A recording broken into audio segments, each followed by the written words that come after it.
Suspense, which is heard on Thursday nights at this hour, is taking its customary summer holiday. Suspense returns to the air 8 weeks from now on Thursday, August 31st.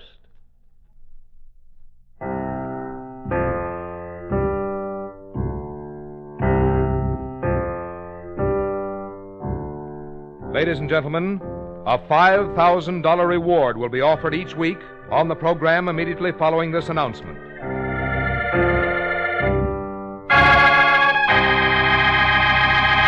You out there, you who think you've committed the perfect crime, the perfect murder, that there are no clues, no witnesses, that your identity is unknown. Listen. Somebody knows. Yes, you, wherever you may be, no matter where you're hiding. Somewhere, sometime, someone listening to this program is going to bring you to justice.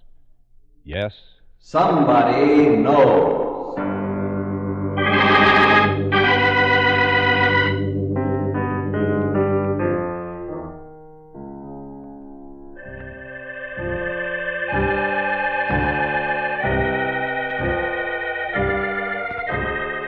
The Columbia Broadcasting System presents Somebody Knows, a program conceived in the public interest, dedicated to aiding the forces of law and order in the solution of this nation's unsolved crimes.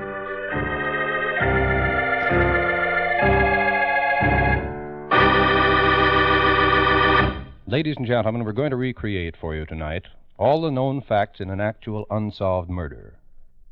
Somewhere, someone among you has had contact with the killer or killers. Someone whose identity need never be known has seen evidence or possesses information that can lead to the solution of this crime. In the public interest, the Columbia Broadcasting System offers a $5,000 reward for information leading to the arrest and conviction of the killer in this unsolved murder. We ask you then to please listen carefully, for you may be the one to win this reward. Somebody knows. It may be you.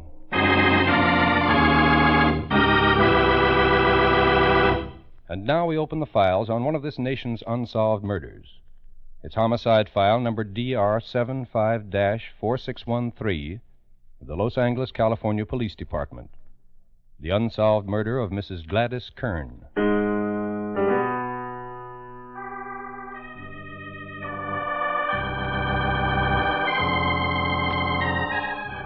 It is St. Valentine's Day, Saturday, February 14th, 1948.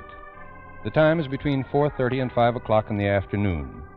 The place, the exclusive Los Feliz residential section in the hills high above the city of Los Angeles, California. A real estate agent is showing a prospective buyer through a vacant home at 4217 Cromwell Avenue. Now, here's the dining room. As you can see, it's designed for good, homey, comfortable living, and yet large enough to accommodate a good-sized dinner party. And this way is the kitchen. Now, maybe as a man, you aren't interested in what makes a kitchen practical. But if you're like my husband, you're certainly interested in what comes out of it. So I'd just like to point out a few of... What's the matter? Why are you looking at me that knife? What are you doing with that knife? No, you can't. No!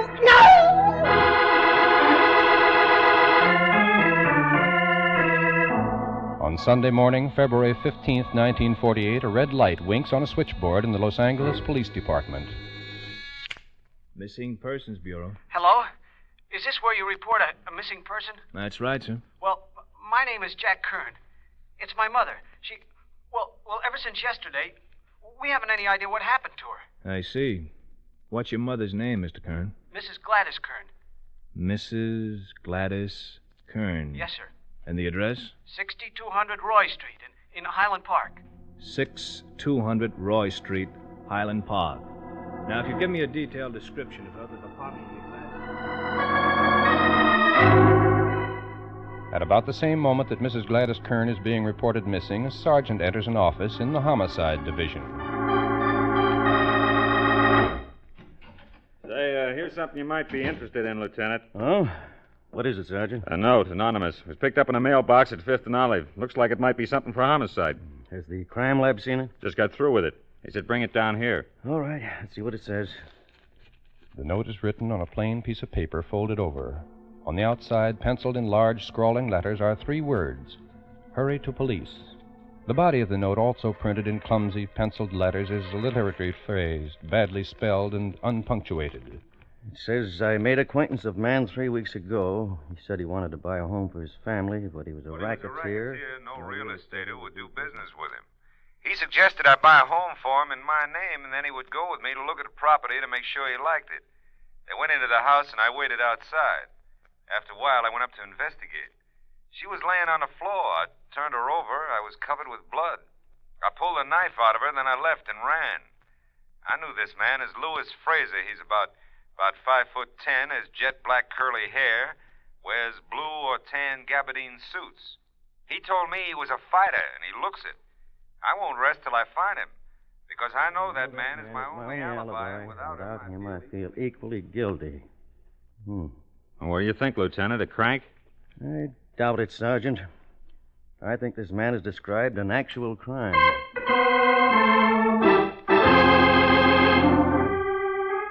Monday morning, February 16th, 1948, Mr. Fred Lyon, a realtor with offices at 2144 Hillhurst Avenue, is showing homes to two women prospects, one of whom is Mrs. Verdi F. Cross, a trained nurse. One of the homes on his list is located at 4217 Cromwell Avenue in the Los Feliz Hills. At the moment, Mr. Lyon and the two women are looking over the grounds at the Cromwell Avenue address. And as you can see, ladies, the property's been well kept up. The owner spared no pains to maintain his home in keeping with the section. Personally, I feel that at $25,000, the property's very sound value. The two women and Mr. Lyon leave the grounds and enter the service porch. They walk slowly toward the kitchen door. Then, as they're about to enter the kitchen... What is it? What's the matter, dear? There, on the kitchen floor. Look through that open door. Good Lord. Wait a minute. Stay here. Mrs. Verdi F. Cross, the nurse, walks a few feet into the kitchen. She stands there a moment looking down, and then comes back to Mr. Lyon and the other woman. You needn't go any further. That woman is dead.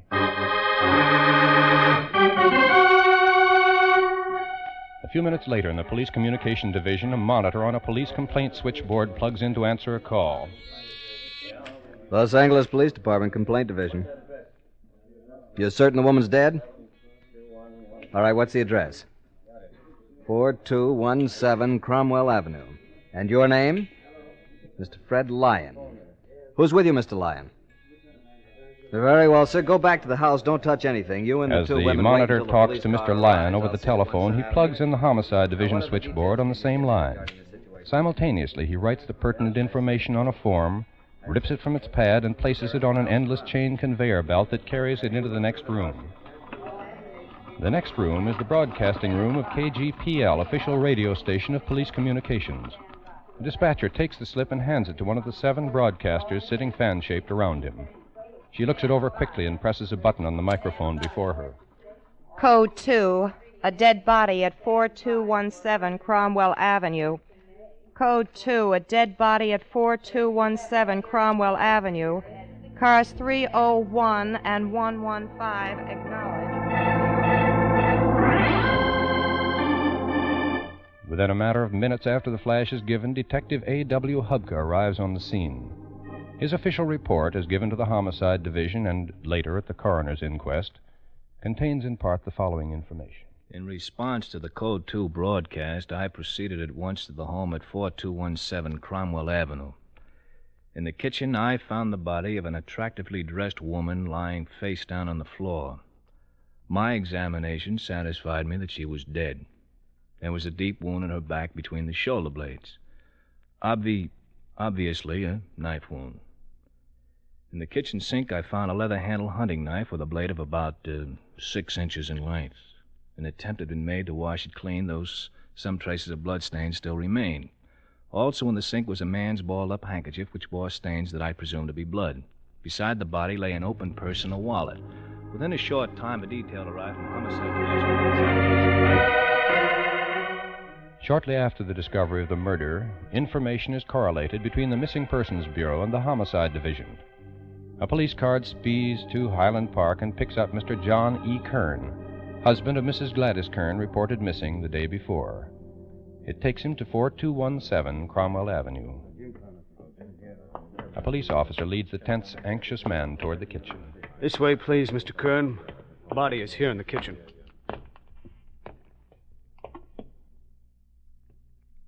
Gladys. Gladys. Dear God. It's my wife, Gladys. My wife. My wife.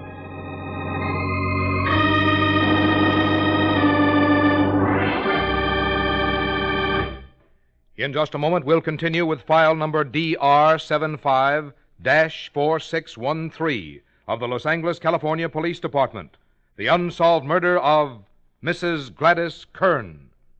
CBS invites you to hear another adventure in the far corners of the world with yours truly, Johnny Dollar, later tonight. Starring Hollywood actor Edmund O'Brien, yours truly, Johnny Dollar, brings you the adventures of a top investigator for a large insurance company. Old hands who think they have a new twist and new hands who think they have a novel twist try to swindle Johnny Dollar's company, and Johnny has to keep one step ahead. For action, thrills, and adventure in the far places, listen to yours truly, Johnny Dollar, starring Edmund O'Brien, every Thursday on most of these same CBS stations. And now, ladies and gentlemen, we'll continue with the rest of the factual information concerning the unsolved murder of Mrs. Gladys Kern. Remember, $5,000 reward will be paid for information leading to the arrest and conviction of her killer.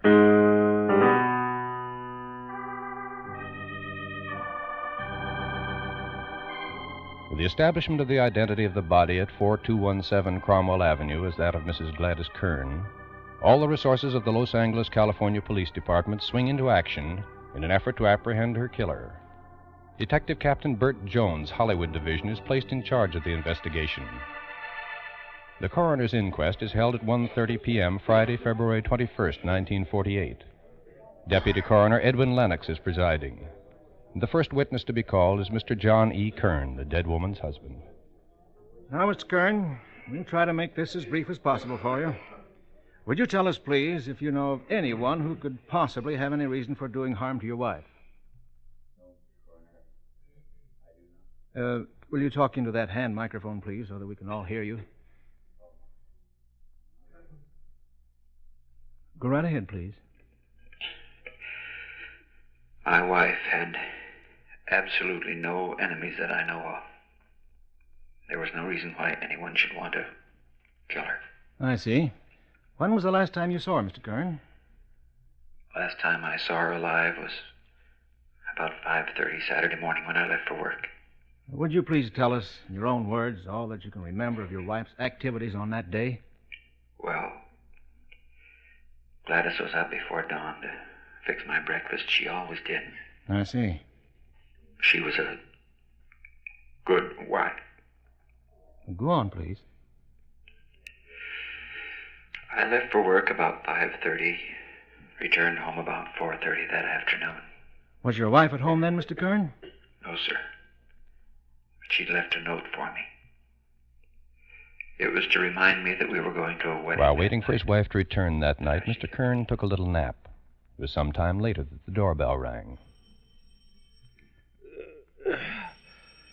Oh, the doorbell. It must be Gladys.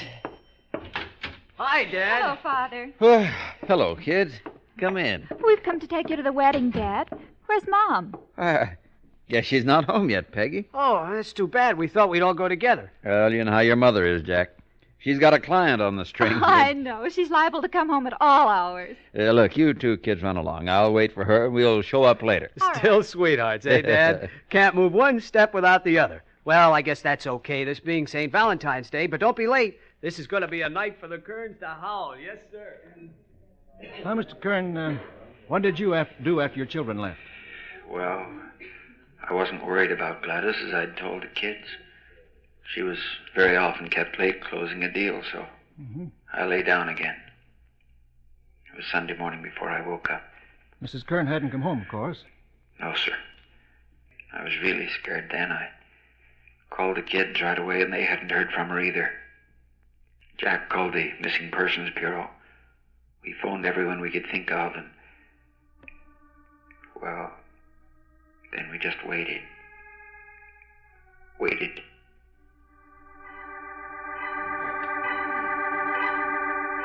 Meanwhile, the reports on preliminary investigation in the case are discouraging.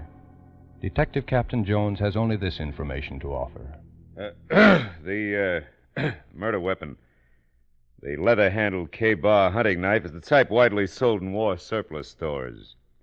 A check has been made of each such store in the city without any concrete results. We are also urging the anonymous letter writer through the radio and press to turn himself in, work with the police. No response has been forthcoming to date. Chemist Ray Pinker of the Police Crime Laboratory has this to report. Mrs. Kern's purse of a black plastic material would hold no fingerprints unless applied by wet or blood-covered fingers. We found none. Nor were there any prints in the wallet or the murder weapon. The anonymous note had passed through too many hands to provide us with anything of value.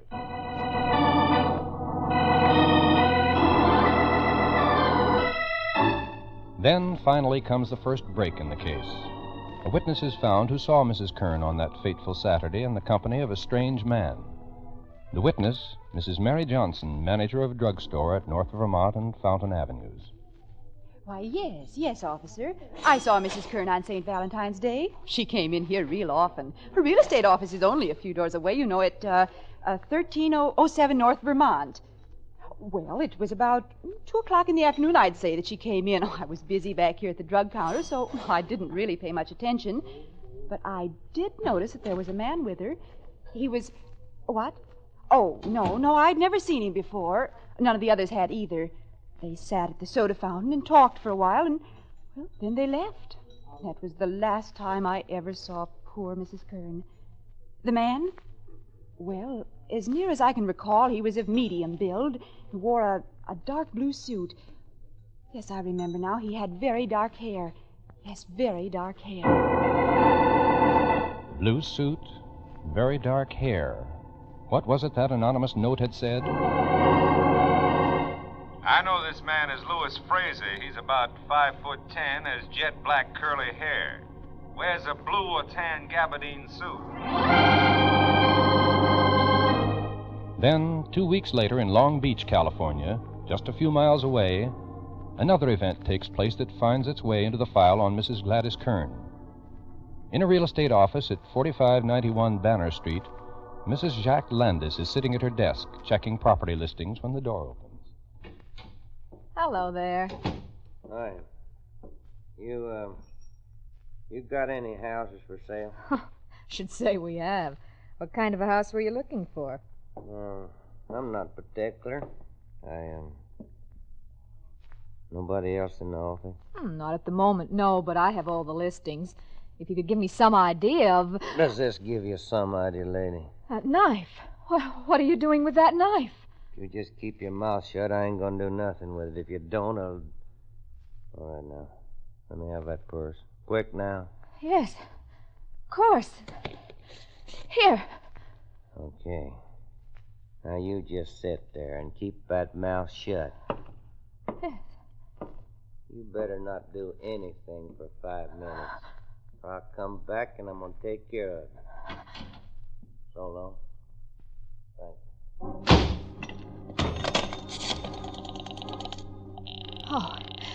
Oh, answer. Oh, please answer. Operator, get me the police. Hurry, get me the police. Now the pattern begins to grow clearer. Another real estate woman has been threatened and robbed by a prospective home buyer carrying a hunting knife. And now there's a more detailed description. A description that fits into the same general pattern that the police have been building. Attention all police officers. Wanted for questioning in the murder of Mrs. Gladys Kern, this man. Description follows. 23 to 26 years of age. 5 feet 7 to 10 inches tall. Handsome. Has black wavy hair neatly combed. Eyes dark brown, close set. Smooth shaven, features sharp. Has Midwestern accent. May be dressed in blue gabardine slacks and a greenish-blue zipper jacket or a pinstripe suit. May be driving a 1939 Chevrolet Coupe or a dark gray 1940 Dodge or Plymouth sedan. Will repeat. Wanted for questioning. Now the police receive two more important bits of information. The first comes from Mr. William Osborne, a physicist who maintains offices in the rear of Mrs. Kern's realty office on Vermont Avenue.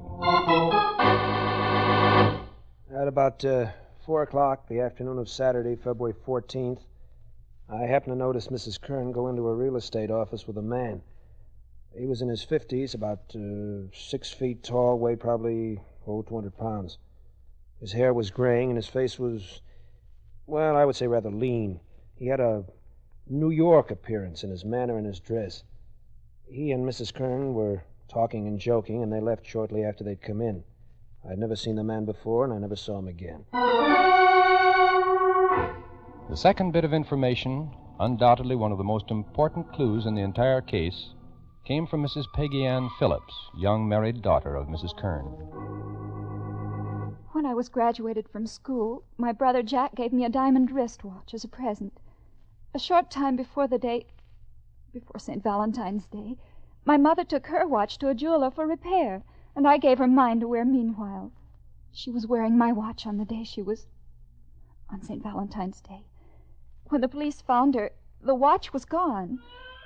Oh, excuse me, please. My baby's crying. He loved his grandmother. Now, I'm sure he knows he's never going to see her again.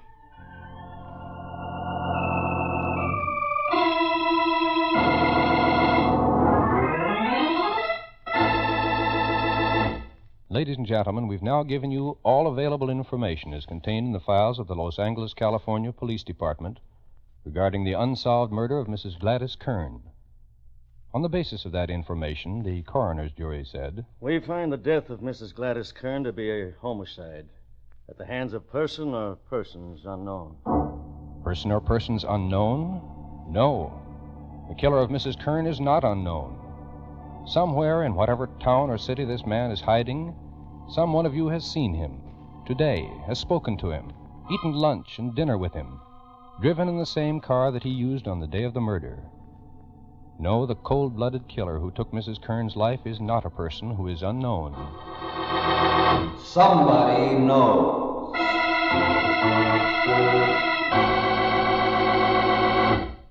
Now listen carefully, please. Listen, all of you, wherever you may be. We're going to give you a recapitulation of all the known facts in the unsolved murder of Mrs. Gladys Kern. Better make a note of them. And remember, by following the instructions we shall give you in a moment, you may be the one to earn a $5,000 reward. Now here are the actual facts in the case. Mrs. Gladys Kern, 42 years of age, a realtor with offices at 1307 North Vermont Avenue in Los Angeles, California, was stabbed to death with a hunting knife in a vacant home at 4217 Cromwell Avenue in that city. The date, Saturday, St. Valentine's Day, February 14th, 1948. The time, between 4:30 and 5 o'clock in the afternoon. The motive was obviously robbery. Only a few pennies were found in a rifled purse. And a diamond-studded wristwatch she'd been wearing was missing. The police have descriptions of two men whom they're seeking as suspects in this crime. Here's a description of the first man. His age between 23 and 26. 5 feet 7 to 10 inches tall, handsome, wavy black hair, neatly combed, eyes dark brown, close set, sharp features, smooth shaven, has a Midwestern accent. And please remember that this man seems to have a preference for blue or tan gabardine suits. Now here's the description of the second man seen with Mrs. Kern on the day of her death. Age in his 50s, about 6 feet tall, weight about 200 pounds, hair turning gray, face rather lean, has what is described as a New York appearance in his manner and dress. Now, the clue most likely to trap the man we're looking for is a diamond-studded wristwatch. Here's the description. Listen carefully, please. The watch is a Bulova. The case is yellow gold with a two-tone overlay of platinum. On each side there are 2 or 3 diamond chips. The hands are black, spade type. The figures, Arabic on a white dial. The face opening of the watch is slightly oblong. And most important of all, on the back of the watch is this inscription. Peggy Ann, 6-1944. Let me repeat that, please. On the back of the watch is inscribed the name Peggy Ann and the figures 6-1944.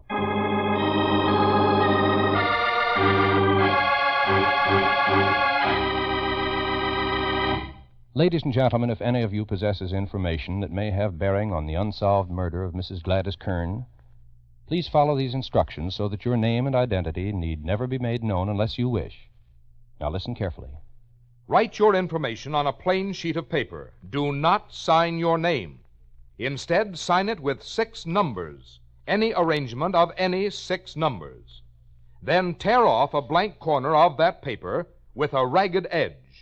Write the same 6 numbers on that corner and keep it. Mail the rest of the paper with the information to Somebody Knows, Hollywood, California. You need tell no one what you have done, nor will you have to appear in person. If the information you've supplied leads to the arrest and conviction of the killer of Gladys Kern, we'll announce your signature number on this program.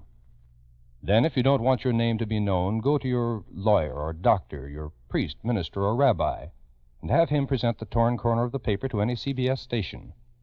In this way, you won't have to appear in person. If the torn corner matches the original paper containing the information, the $5,000 reward will be yours. Remember, you, wherever you are, you whose name need never be known, you may earn a reward of $5,000.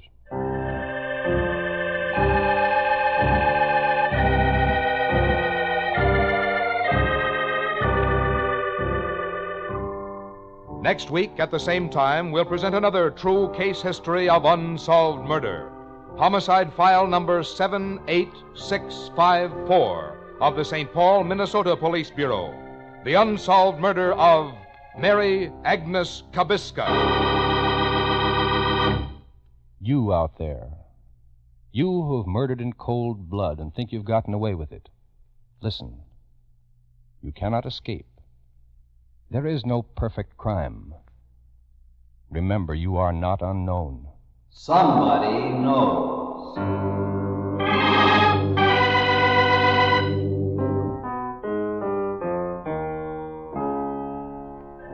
Tonight's case was written by Sidney Marshall from information in the files of the Los Angeles, California Police Department. Research was by Maurice Zim. Music was composed and played by Milton Charles. Somebody Knows is a James L. Safier production in association with CBS by arrangement with the Chicago Sun-Times and is based on a copyright owned by W.L. Finstad. It was narrated and directed by Jack Johnstone. In order to be eligible for the reward, letters containing information leading to the arrest and conviction of the killer or killers of Mrs. Gladys Kern must be postmarked not later than midnight, July 26, 1950.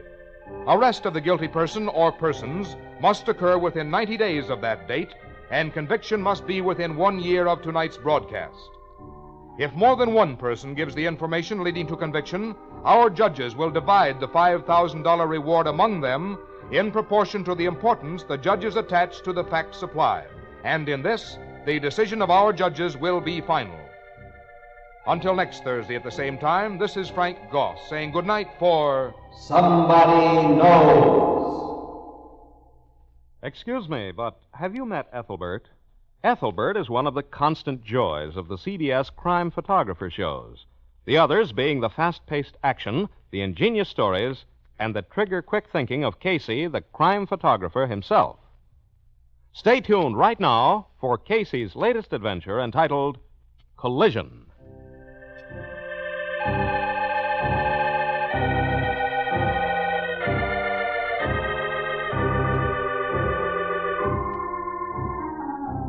This is CBS, where you hear Arthur Godfrey every weekday afternoon, the Columbia Broadcasting System.